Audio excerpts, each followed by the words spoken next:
Imam besar Al-Ghazali pernah mengisahkan salah satu mimpinya. Dalam mimpinya tersebut, Imam Ghazali menceritakan amalan-amalan soleh yang pernah dilakukan semasa hidup sebagai bekal menghadap Allah. Kisah tersebut diceritakan ulang oleh Syekh Nawawi Al-Bantani dalam Naswa'iul Ibad. Saat itu di dalam mimpinya, Imam Ghazali mendapat pertanyaan tentang apa yang dilakukannya hingga bisa menghadap Allah Subhanahu wa Ta'ala dan sampai pada Allah. Lalu Imam Ghazali ditanya soal bekal apa yang dipersiapkan olehnya sebelum menghadap Allah. Amal apakah gerangan yang membawamu menghadap sampai ke hadiratku? Imam Ghazali lantas menyebutkan seluruh amal kebaikan yang pernah diperbuatnya selama di dunia. Namun, dikisahkan ternyata Allah tidak menerima seluruh amalan yang disebutkan oleh Imam Ghazali tersebut. Tidak sampai di situ, Imam Ghazali akhirnya menyebutkan satu amal sederhana yang pernah dilakukannya. Amalan sederhana yang dilakukan Imam Ghazali ternyata adalah menolong seekor lalat.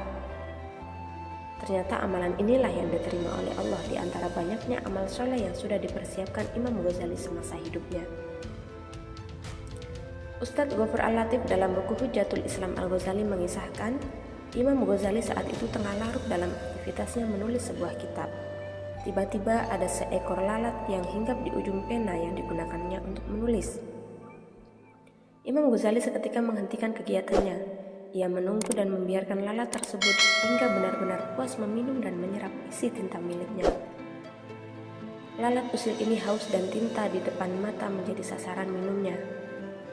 Al-Ghazali pun merasa kasihan lantas berhenti menulis untuk memberi kesempatan si lalat melepas dahaga dari tintanya.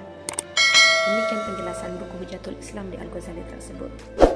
Setelah Imam Ghazali menerangkan kisah tersebut, Allah berfirman, "Masuklah kalian semua ke dalam surga bersama hambaku yang memiliki sifat belas kasih." Kisah di atas menunjukkan bahwa ajaran Islam mendorong umatnya untuk menyayangi hewan.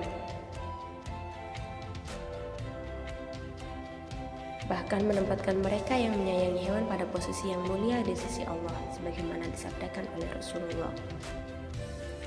Di samping itu, semoga kisah ini dapat memotivasi kita semua dalam mempersiapkan amal-amal soleh sebanyak-banyaknya. Sebab kita tidak pernah tahu amalan mana yang justru menjadi pengantar kita sampai di surganya Allah. Wallahu a'lam bishawab.